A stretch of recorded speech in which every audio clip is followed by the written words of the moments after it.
So hi everyone, I'm Frye. I'm a member of the Design Principles for High Player Counts group, and then we'll introduce ourselves as we come up. I'm from Portland, Oregon. I have currently no published designs, but I'm not going to let that stop me. So one of the earliest mass participation games, at least that I'm aware of, is the way which was instituted at Mexican Soccer Stadium. And that is, actually, you know what, let's all just demonstrate. So we'll start from over here. That worked out really well once everybody figured out what we were doing. So we have the wave, and then of course we have bingo, which is a parallel solitaire style of game. And you see a lot of those in larger games. Some could be team-based, like the trivia games that we played last night. Not really trivia, but the guessing games that we played last night, which were so much fun. And then we also have Mega Civilization. This comes to a different level. And with Mega Civilization, you have 18 players, and I believe you said that the games, Jeff, could take up to 16, yeah, about that, 14 to 16 hours. So it is an undertaking. So we've sort of jumped up to another different level. And then Tim has a wonderful board game called Now Boarding. And he played it as a live mega game where the passengers who wanted to find places, who wanted to board planes and get customer service and get increasingly disgruntled as they do not, were actually played by live individuals. So very much like a game of living chess. And it's really interesting. I wish I'd been there for it. And then there's Two Rooms and a Boom. By show of hands, and I'll reiterate for the camera, how many of you are familiar with Two Rooms and a Boom? So about a little more than half, about 2/3 of the room. The idea is that you have two teams, a red team and a blue team. On the blue team, there is a president. On the red team, there is a terrorist. And the idea is that players, individuals, are voted one at a time, sometimes two at a time, to switch between two rooms. If, at the end of the game, the president and the terrorist are in the same room, then the red team wins. If they are in separate rooms, then the blue team wins. I haven't played it. I look forward to learning more about it, but that's an idea of a higher player count game. So the key questions that we addressed, first were to how to manage complexity, because there are a lot of moving parts the more people you get into a particular game, even if they're not, actually especially if they are not all in the same room. Also, how to control duration and keep things moving. This is often the role of a moderator, which we'll discuss in several places. How do we keep all players engaged in the game? And this is what we all struggle with all of our games, especially ones that play longer. You've got dead time. You've got the possibility of being eliminated. You've got people who lose interest, who have to go to the bathroom.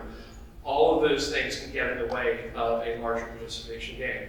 How do you let players know what's going on? Inform them about the game state. What is their score? Your games handled that amazingly well last night as we were going through.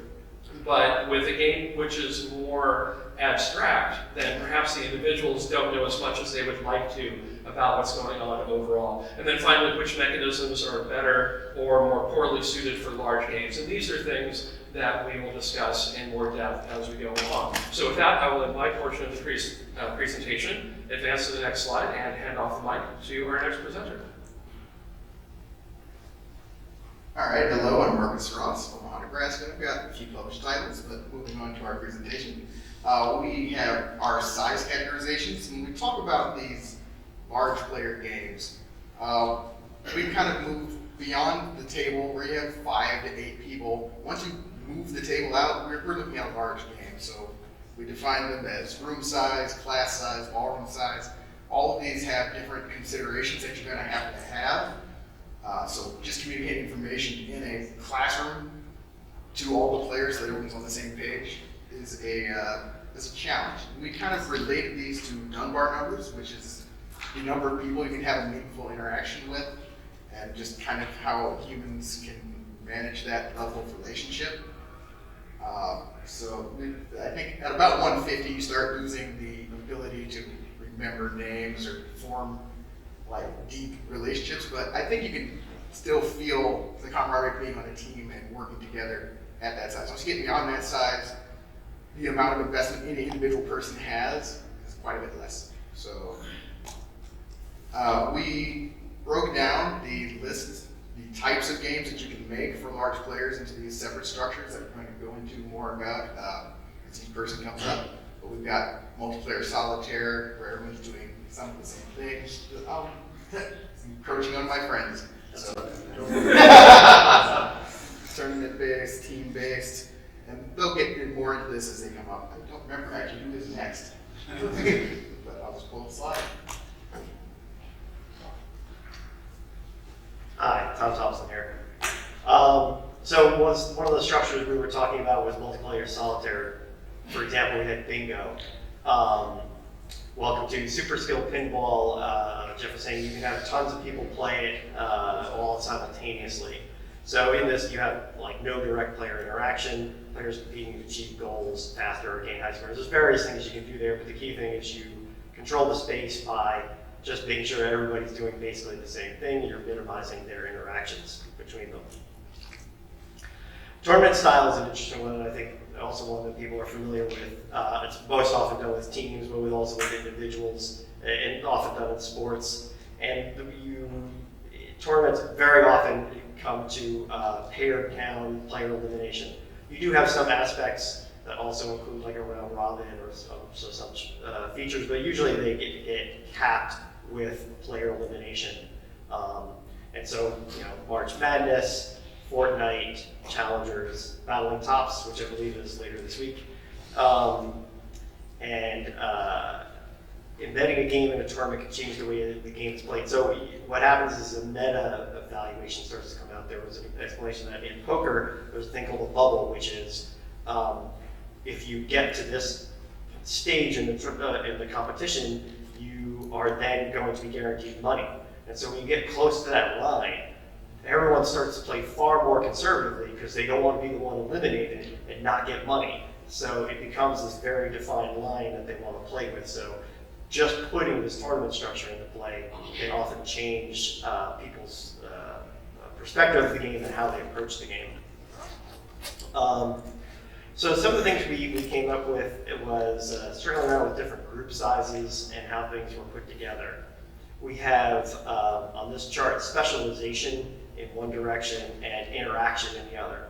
So having low interactions with one another and the teams are all doing the same thing is something like a trivia game, those types of games. And something with very high interaction where everyone's interacting with each other in a lot of different ways, and each person is doing something different is this thing called Watch the Skies. I don't know if you're familiar with it. Shut Up and Sit Down did a show on it, but basically it's a large mega game that simulates aliens invading Earth, and different teams are the US, the Vatican, all different countries. Their aliens are separated into different groups, and then they would perform within the teams. One person would be going to the UN or dealing with technology or dealing with the war board. So every single person seemed to have a different job to do, and various people interacted in various different ways. And fairly in the middle is like two groups that go. There are specializations, people have different things, but the interactions are very low. Like, you're unlikely to interact with everybody in two rooms of the room. You're probably going to interact with just a few people. So there seems to be a bit of a hole there. We couldn't really think of low interaction, but very high specialization. Probably lots of people could think of ones, but maybe this is an area for exploration for game design. Some of these things are like, you don't see a game in this space, maybe there's some opportunities there. And you got this one? What? Or do you want me to handle I it? think this is your. Okay. So So some of the okay, this is me. whatever you want. I don't know. This is like, we're like a well-oiled machine. Yeah. I mean, I think that the interesting part about the interaction scale is the previous chart is just in terms of thinking about the different teams and what they do. So like we ran a Space Cadets live game, and we had one team was shields and one team was weapons and one team was whatever. So they were very highly specialized teams, which is a way of kind of parsing the complexity and controlling the way that they interact, which we're going to get to in a second. But generally in interaction, we kind of set up a scale. Oh, we changed it for free for all. Forgot to change the name on this slide. But we basically, on one end, you've got multiplayer solitaire, where the players aren't interacting with each other at all until you get to the end for a score evaluation or goal evaluation. And then at the other end is what we're calling fully connected. So fully connected is where every player or every team has to interact with every single other player or team. So an example of that might be like a trading game. Like if you're playing Pit, theoretically you're trading with every single other person. So if you have a multiplayer, so if you're looking at it in terms of a time frame of how long it's going to take to play the game, right? A lot of people think that multiplayer solitaire is just a flat line, that it's going to be the same regardless. And that can be to a certain extent. But one thing I discovered with Super Skill Pinball is that there actually is a big difference between 1 player, 2 player, 3 player, 4 player, because the turn length is yoked to the longest time that any one person is taking. So sometimes people have slightly faster turns, slightly slower turns. So if you're doing 1 or 2 players, that will averages out. But with once you get up to like 4, 5, 6, 7, 8 players, there's always somebody that's having a long and slow turn. So you end up with this first chart here in terms of time. So it'll ramp up and then flatten out. If you've got a fully connected game where everybody needs to trade with everybody else, and if you just let it naturally take its course, the time is going to increase as a factor of n squared. So the square root of the number of players is how many interactions you need to have on every turn. So if you want to do that, you need some way to control that complexity. Here's another way of kind of thinking about the interactions. So we've got these different nodes which could represent players or teams in the last one. So you've got multiplayer solitaire, where it's just a dot on their own. Then we've got what we're calling a proximity scale. I think we talk a little bit more about that later, but that's where each player only deals with a few other players. And there's a couple of different ways to control that. Some games will do it as like a neighborhood system, right? So like 7 Wonders or Between Two Cities, you just deal with the players on your left and right. So that's a proximity-based system. But it could also be in a large room scale game where you are located in a room that you're only dealing with people that are in your general area, or 2 rooms and a boom separates the rooms. Thank you. Except for the walked off camera. Not used to this. And so you can see if you've got a complete network, then where every single node is attached to every single other node, the complexity jumps up. And a way to manage that and mitigate that is to have a team-based system where even if the teams are fully connected, you dramatically reduce the number of connections, so each team can just kind of communicate as a group. So that's one way of managing the connectivity and controlling things.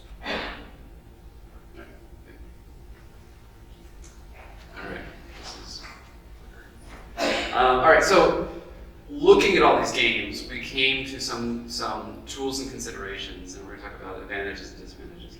But these are some common threads we saw across. The first is the concept of an overlay. An overlay is like a game you're playing across the whole evening. Don't get got.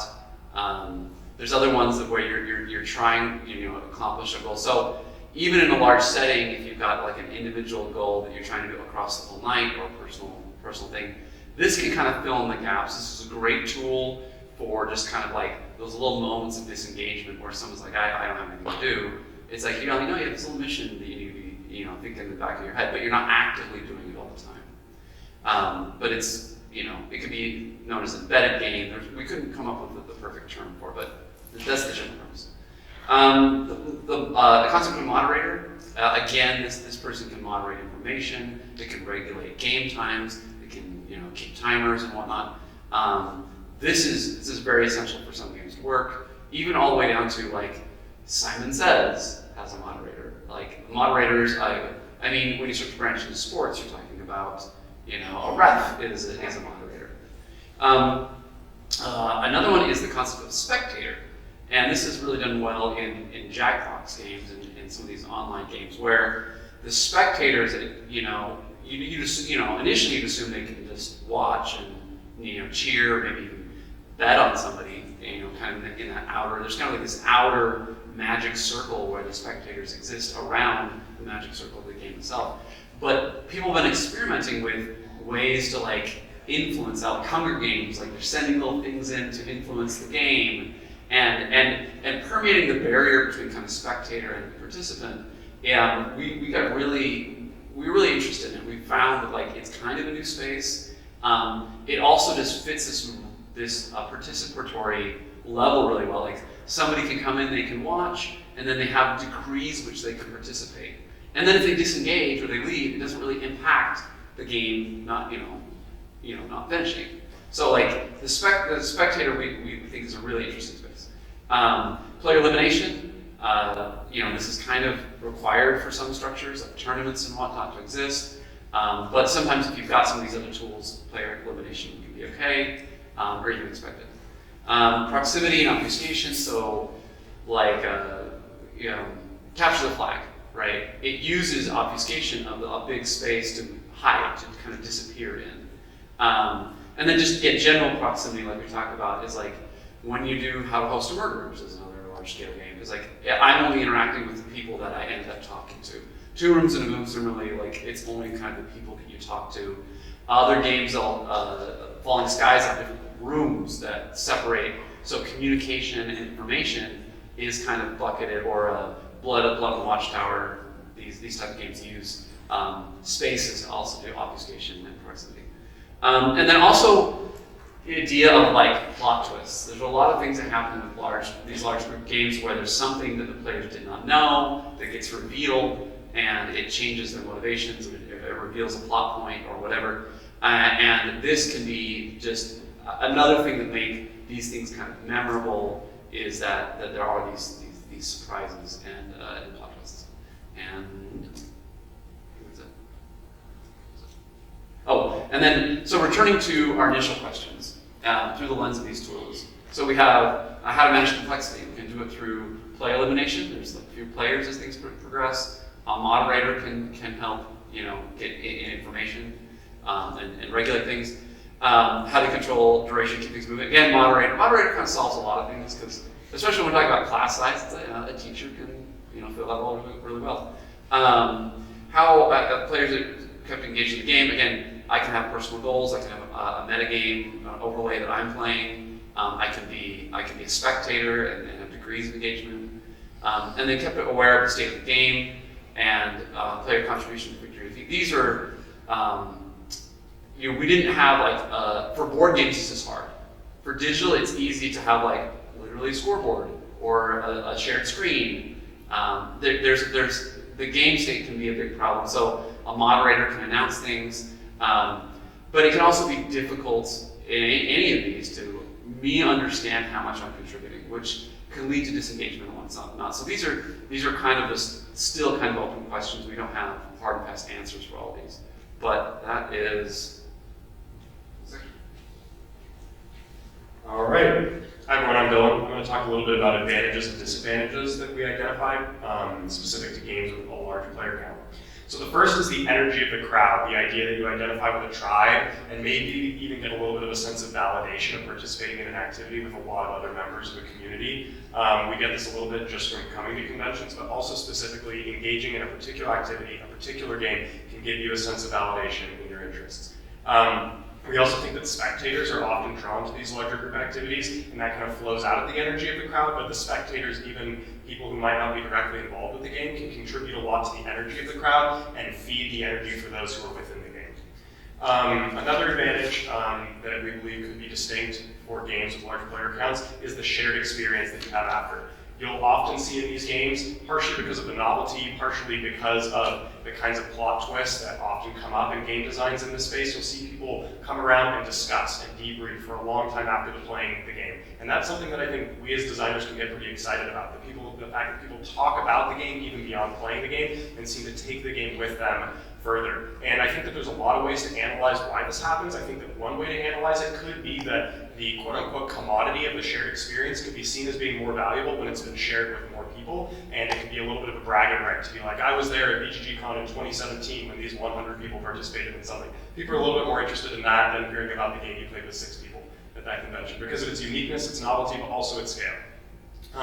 So yeah, that's the stories afterwards in the room where it happened. Also relates to that shared experience and how people evaluate it differently in these large player experience games. And I think that we all kind of understand that intrinsically also. If we host some kind of murder mystery game at our house for New Year's and we get 25 people there, it's going to create a kind of a memory and a kind of shared experience that people feel is really valuable afterwards. There's something about the novelty of large group experiences which is interesting, and you might say that it's explained purely by the difficulty of creating these games and recruiting participants, which we'll get to more in the challenges. It might just be that you overcame the challenges to have this game occur in the first place, but there also might be other more interesting elements that make this novel and make it more memorable. And finally, these larger group games might be able to simulate larger systems in a better way. We played lots of worker placement games where we move around workers who have no agency on their own, and there's many ways in which we could represent systems more realistically or in a more intriguing manner if those workers going around or those participants or those individuals actually had agency, right, and were people. So we can represent larger systems, larger communities within the game, and I don't want to encroach too much on the topic of people who are going to talk about that more, but I think that large player counts can be a way to approach representing more complex systems within our games. And one that we didn't put up here, but which I think was explained a little bit in earlier slides that I wanted to come back to, is the kind of special forgiveness that I think the players can give you when you're doing one of these games with a large player count. We talked about how a lot of these games reveal plot twists and don't explain all of the rules up front. There's just a lot of things that can be unique to games with large player counts that players would be extremely frustrated by in other games. Player elimination is a great example. People seem to be a lot more okay with player elimination in games with really large player counts. So it's interesting to consider the kinds of design spaces which ordinarily we would consider very aversive to most of our players, but with which they can get on board for a game with a large player count. Okay, on to challenges. So recruiting players obviously seems like one of the biggest ones. It might be the reason why a publisher or game store would worry about stocking a game with a player count of 25 to 50 on the shelf. It's just people are going to look at that game and think, when am I actually going to be able to play it? When am I going to get the people together? And the second is communicating the game state, knowing that all people are aware of game state factors that are crucial, maybe their point score, maybe how other players are doing, other kinds of state factors that could be critical to them being able to make meaningful decisions. And the third is playtesting.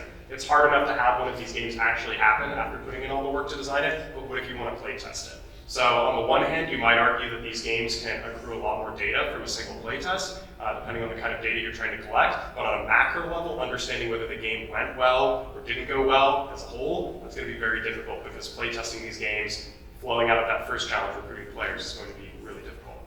Replayability can be an issue, although I don't think this is necessarily intrinsic to the space of games with large player counts, but more so is born out of the kind of mechanisms and techniques that we see emerging from games with large player counts. So specifically kind of plot twists and emergent narratives and the moderator taking the reins and revealing things to players as you go. Those sorts of things don't lend themselves well to replayability oftentimes, but I think that there's something that we can try to design around in the future as a community.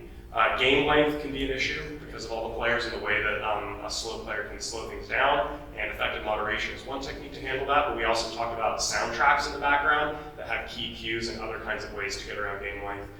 Quitting and disengagement can be an issue. The more people you have, the higher the likelihood you have one or two people who are going to quit, and your game has to be able to acknowledge that and maybe have a plan. And then finally, collusion. Enforcing rules and knowing that players aren't going to be cheating or colluding during the game can be a lot more difficult in a larger group game. All right, get one. Oh, do I? Is that? Nope, I don't think so. Okay. Okay, so just wrapping things up real quickly, just one of the concerns that we had, which Dylan mentioned, is are publishers really interested in like a 25 or 50 player game? So again, these are the scales. And by the way, I really like these terms that we came up with. That's the thing I guess I'm most proud of this whole exercise is table scale, room scale, class scale, ballroom scale, arena scale. I think are very evocative, and I think that everyone can kind of understand what those things are at a glance, as opposed to just throwing numbers around, 20 to 40 players or something like that. So I like those terms, but we felt that there was like what we call the publisher Rubicon, is once you get past room scale, that's going to be a very difficult sell to do it. That's more of an event game, it's a different type of experience. So just in case you decide to make a career on designing games for 100 people that are going to be sold at Target, might be challenging. We're running short on time. I had this whole thing prepared on Squid Games and relating their multiplayer games with what we did, but I'm going to move instead to just the key takeaways. Sorry for all the Squid Games fans out there. I'll say it in camera. So the key points that we really get across is that the structure that you pick in your game can mitigate the growth of the complexity. And then you want to keep that in mind of depending on the type of game, the length of game, if you're doing a Megacip, 16-hour Megacip game, versus a 1-hour trivia game, you're going to have to choose different structures to deal with that. The other is that when you have a lot of players, that you can give them different roles and can keep them engaged on levels that are appropriate to what they want to do. This is not about forcing people in roles, but if somebody wants to be a spectator, that you give them that opportunity to do that. And sometimes team-based games will do that naturally. If somebody's on a team, they can let other people take the reins. But you can also have it as a formal role, and that can also help deal with the experience. Watch the Skies, I learned, had a, one group was the journalists, where they didn't actually participate in the game per se, but they documented what happened. And so they were literally kind of watching not just the Skies, but all of the other players. And they also served the role of turning the actions of the game into the post-game narrative story that the players could take with them afterwards, which is just a very interesting concept of this role of spectators. I got really jazzed about this idea of spectators, even in smaller games, of giving people that role, particularly with player elimination and things like that. You want to make sure that you're adapting mechanisms appropriately. You want to take advantage of these big mega games to a one-shot potential that you can have these kind of plot twists and changes. Most people are not going to do the same game multiple times, so that gives you more flexibility to make it more like a story. And then lastly is that the idea of the energy of the crowd is a real thing. You know, the games we played last night could have been played with just one person per team, but it wouldn't have been the same experience. There is a qualitatively different experience in doing something with a large group, and I think even player elimination comes off of that, right? You know, we did, for one big group event I ran once, we had like 100 people, and we did a big 100-person rock, paper, scissors tournament. You just had two lines, and you played against the person in front of you. If you lost, you sat down, and you gradually coalesced the lines. But most people were really into it all the way to the end. Even though they've been eliminated, you start picking favorites, you get excited, you know, the tension, the drama builds. All of that is part of being in a big crowd that you can carry people along. And if you've got a couple people that, you know, they want to go off and get a drink, they can do that, right? It doesn't diminish it. So there's a lot of different things that you can take advantage of. So those are some of the key things that we came up with. And thanks for your attention. And we're running a little long, but I guess we can have some questions. If there's any.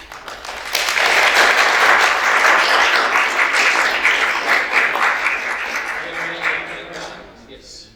Have any of y'all considered, like, actually, if someone were to want to design a big game, looking into educational sources? Because I feel like there are a number of classroom and larger size games that are published. They're just published as teacher curriculum materials. Yeah, I think definitely. Yes. Where's Jeff? I violated his rule. There you go. How dare you? And the question was, can we leverage educational materials and classroom exercises, you know, that are designed for these larger groups as source material or as a way? Yeah, I think there is. I think you have done some of that work in more business type environments, but that's one of the reasons we call one of the scales a class scale, right? Because it was just figured that that's kind of a classroom. It's like that 30. That's correct. Thanks, Curtis. Any other question? Other question? Okay. Thanks, everybody.